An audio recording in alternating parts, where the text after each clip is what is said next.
ಮಾಡಿರೋ ತಪ್ಪಿಂದ ಇಲ್ಲಿ ಏನೇನ್ ಆಯ್ತು ಅಂತ ನಿನಗೆ ಗೊತ್ತಿಲ್ಲ. ಸರ್ಕಾರ ಮುಂದೆ ಯಾರು ಯಾವತ್ತೂ ಹೀಗೆಲ್ಲ ಮಾತಾಡಿರ್ಲಿಲ್ಲ.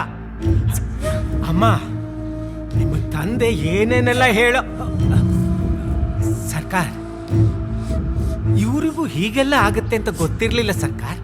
ಪಾಪ ಮಕ್ಕಳು ಏನೋ ಗೊತ್ತಿಲ್ಲದೆ ಹೀಗೆಲ್ಲ.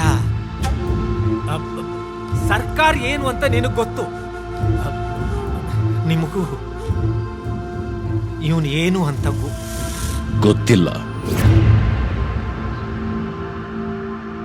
ಅದು ನನ್ ಮುಂದೆ ನಿಂತಿರೋ ಈ ವ್ಯಕ್ತಿ ಯಾರು ಅಂತ ನನ್ಗೆ ಗೊತ್ತಿಲ್ಲ. ನಾನ್ ಬೆಳೆಸಿದ ಮಗು ಅಲ್ಲ ಅವನು. ಸರ್ಕಾರ ಏನ್ ಮಾತಾಡ್ತಾ ಇದ್ದೀರಾ? ಅವನು ನಿಮ್ಮ ಮಗ. ಸಲಿಗೆ ಇದೆ ಅಂತ